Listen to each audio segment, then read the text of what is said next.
A'udhu billahi minash shaitanir rajim. Bismillahir rahmanir rahim. Assalamu alaikum everyone. Welcome to the Best of Both Worlds, a show where we like to discuss contemporary youth issues, and we like to discuss these issues by giving practical elements to everyone to benefit, inshallah, from them. Today's topic is going to be a continuation from last week on disengagement of youth from our Husayniyas, Imambarghs. We looked at various different reasons, and I'd like to firstly summarize these reasons from last week so we can refresh our minds and hopefully inshallah discuss a bit more on these topics, as we did not have enough time last week. So firstly, we mentioned the importance of Husayniyah. We looked at why this is a place of worship and it's a place to connect ourselves to God. We also looked at how when we first came into the West, we saw wherever the Husayniyah is, and the immigrants who came here moved to a specific area next to Husayniyah, just for the community aspect, to ensure and highlight the importance of the wider society and bringing people together. We also looked at some of the reasons why going to Husayniyah, youth may not go to Husayniyah, and one of the reasons that we mentioned was that the lecturers that come to the Husayniyah may not be interesting, and this may be a reason why some youth may not want to come to mosque. An example is when a lecturer comes from a different country to read a majalis in this country, their dialect may be very different to that of back at home, for example, in Pakistan. And we have different crowds here to we have there. The culture is also different. So these issues need to be looked at further. And we looked at how the committee members should have a mix of different types of lecturers, and if a particular lecturer may not interact well with youth, what we can do is select topics which are specialized for that lecturer to talk with, and this can benefit all, inshallah. We also looked at important topics such as, so Maulana mentioned last week that we should see the beauty of actually going to Husayniyah rather than just going there for the purpose of the lecturer and who it may be or may not be. The benefits are much more, and inshallah today we will be looking at the benefits. We had some lovely callers last week who called in, and you can also call in today if you'd like to give your feedback or any statements you'd like to make. Maulana is here today as well for your questions, and I'll be introducing him soon, inshallah. Another reason why youth may decide not to go to mosque is because of the language barriers. We find some Jamaats may only cater for programs in one language. What this does is restrict those youth from coming to mosques which may not know that language.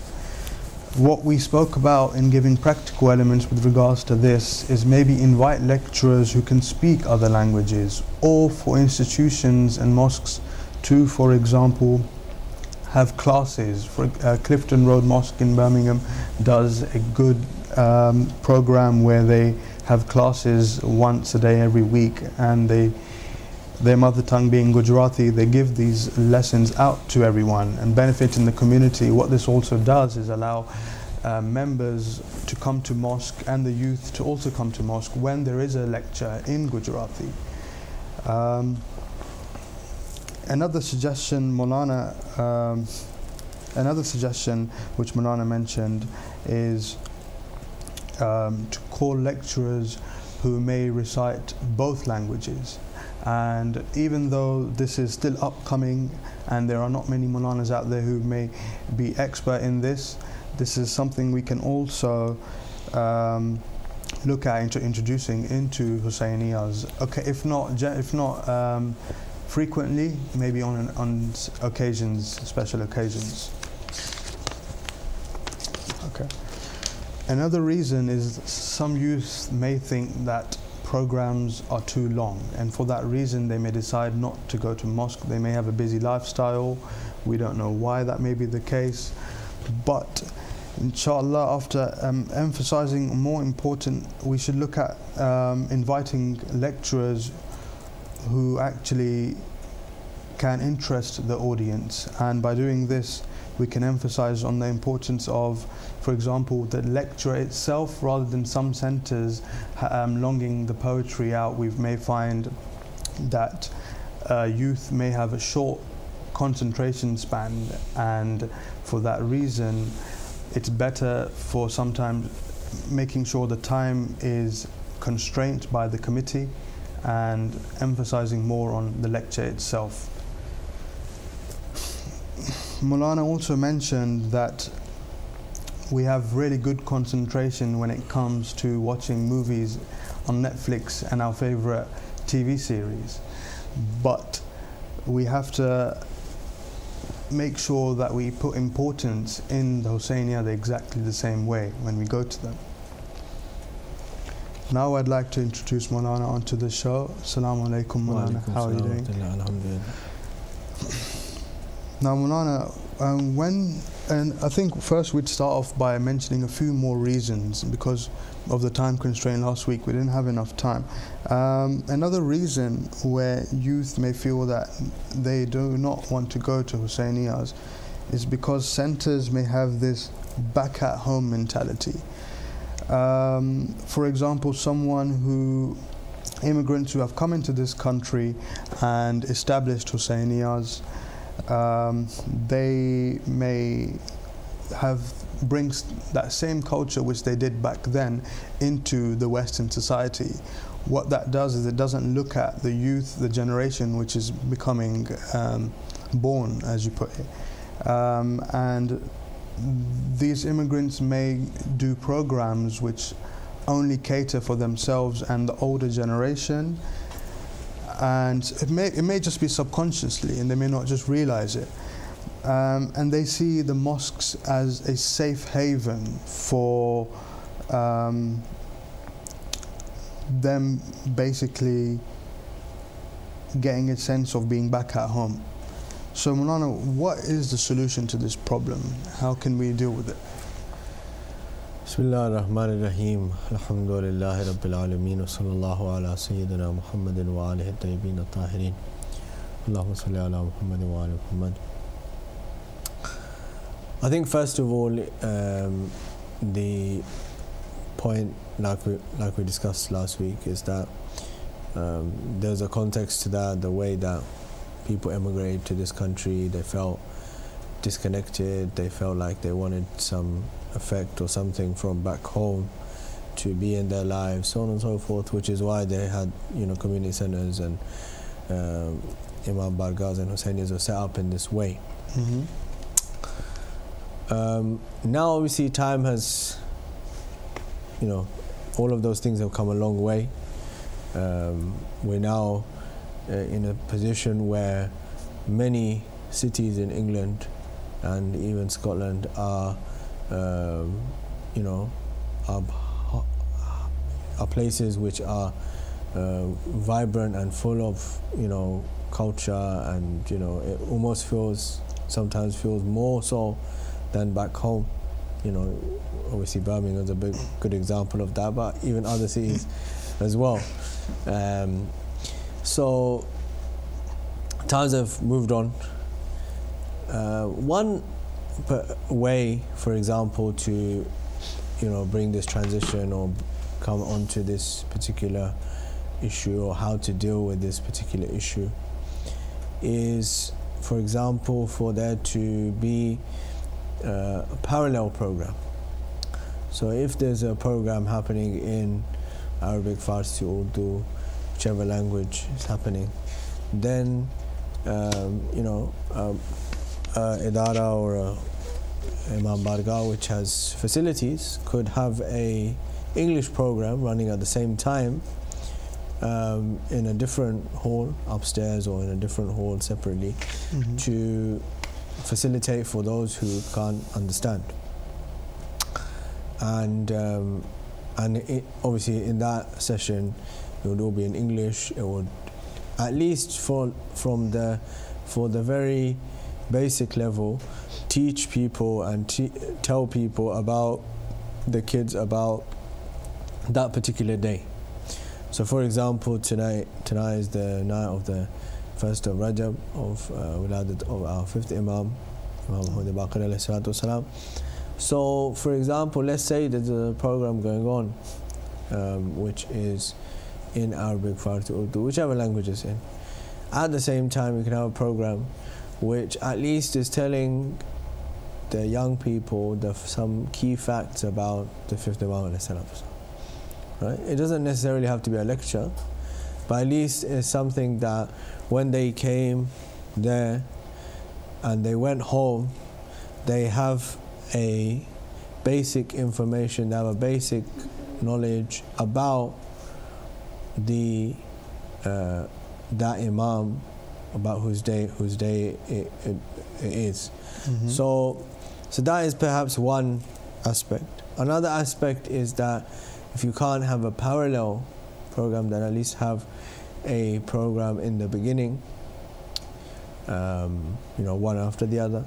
And again, in that, brief session, there should be some key facts about the Imam whose birthday or death day we're celebrating or commemorating.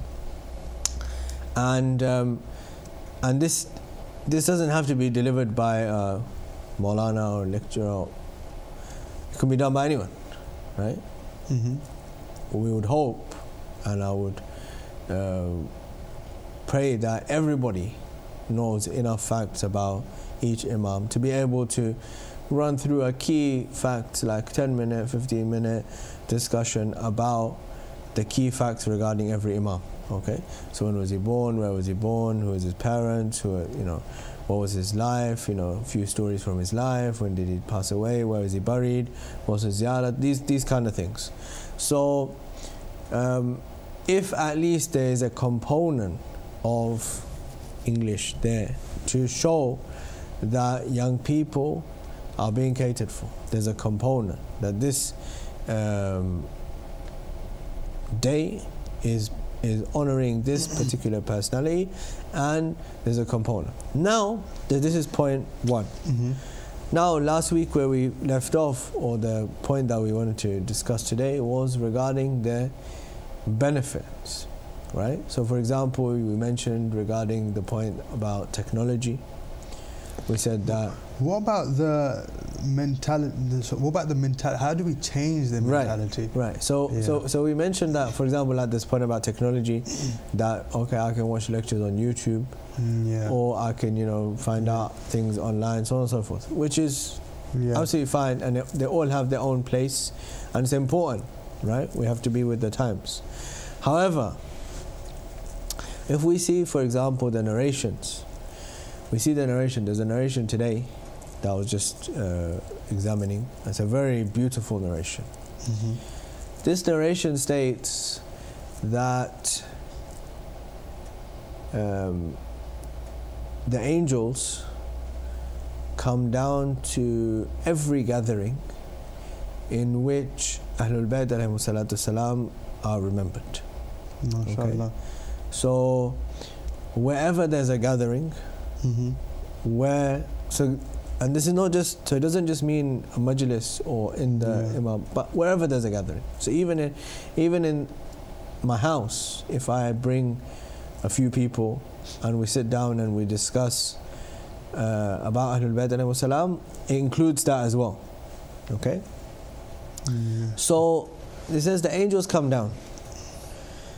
When they come down and they go back up to the heavens, the other angels say to them, the ones who haven't come down, who haven't been to this gathering, they say to them that we are obviously in paradise, all of us are in paradise, but there's a fragrance that's coming from you which isn't coming from us. So they ask, where have you been? So they said, we went to a majlis. We went to a majlis. Here is not the majlis in Arabic. Majlis means every gathering is a majlis. So we went to a gathering where Ahlul Bayt alayhi salatu salam were being remembered, where Ahlul Bayt alayhi salam were being mentioned. And that's why this fragrance is coming from us, because those people who were there had this fragrance and it's transferred to us. So those angels who hadn't come, they say to the angels who've been, that take us back there to that place. So they say to them, the angels say, the ones who've been, that gathering is over, right? We come back after it's finished. Yeah. So they say, no problem. That place where the gathering happened, that's still there, right? Right? So imagine this gathering takes place, whichever place. They say, take us to that place, we'll get the fragrance from that place. Even MashaAllah. the place where Ahlul Bayt alayhi salatu wasalam are being remembered. So I just want to, just a little reflection on this hadith. Very important, and then we'll come to the next point. It doesn't say that, the hadith doesn't say, or the narration doesn't say from, and this is from Rasulullah sallallahu alaihi wasallam. It's narrated by Salama, it's in Bihar al-Anwar, and in Fadl ibn Shahdan, who's a companion of our 10th Imam, who's narrated it originally and then later on from Bihar. So this, it doesn't say that it only applies to the gatherings where you go and you understand, or you get some benefit from it, or you get some practical lesson from it. These things are important, don't get me wrong. I'm not saying that it's not important to understand or to get benefits or so. Yeah. It just says whoever goes to these gatherings. Absolutely. So even if I go to a gathering and I don't understand a word of what's being said, I'll give you another example. So I'll give you an example. When we go for ziyarat, right? And all of you who've been for ziyarat, you yourself you've been for ziyarat as well, you relate when I share this story. And you go for ziyarat and you've gone for ziyarat and you go into the haram in Karbala, in Najaf, in Mashhad, in Qom, wherever you are, and there's a majlis going on, right?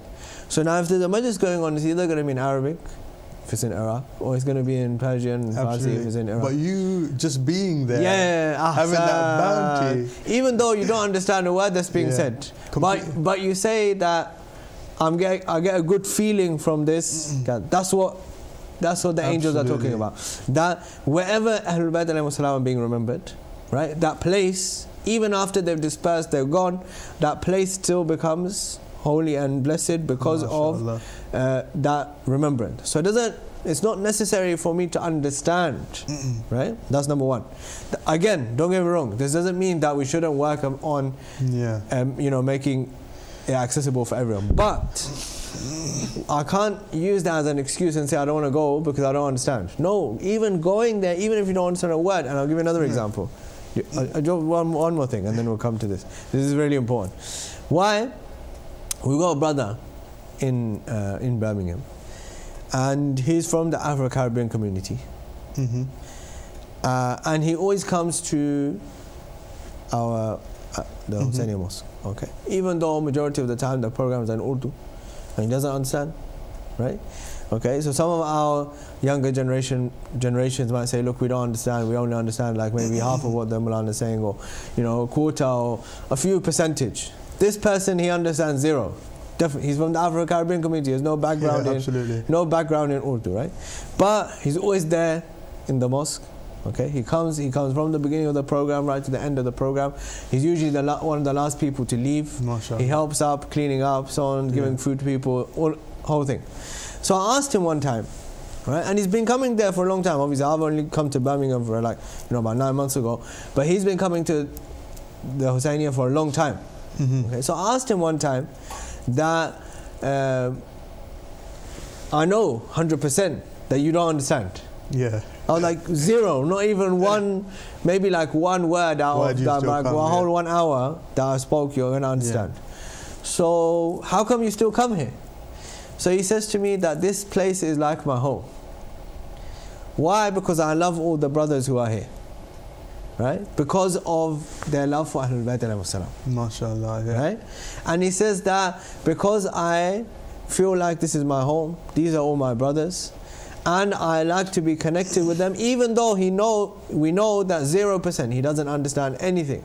In fact, he said to me a few weeks ago, I had a majlis for a young lad who's passed away from our community, and I was talking about what's going to benefit people in the grave. So he came up to me after the lecture and he said to me, he said, you know that I don't understand anything. He said, the only word that I understood from your lecture today was that you mentioned something about Wilayat Ahlul Bayt alayhi wassalam. He goes, at that point I did a nara for myself. That part, that sentence, that word, just done it for me. I understood, right? That's it. Okay, so that means that, like this hadith says, that you have to connect with the people, with the place, with the actual act of gathering together, right? YouTube is great, TV is great, but it's not the act of gathering together, right? I'm a strong believer in actually learning other languages. And this whole beauty of our religion is, you may sit somewhere and you do not even know what it's being told, but because of the small keywords that are being mentioned, for example, the Ahlul Bayt, for example, death. So death can be seen as, in Urdu and Farsi, it's similar. So you're able to understand it.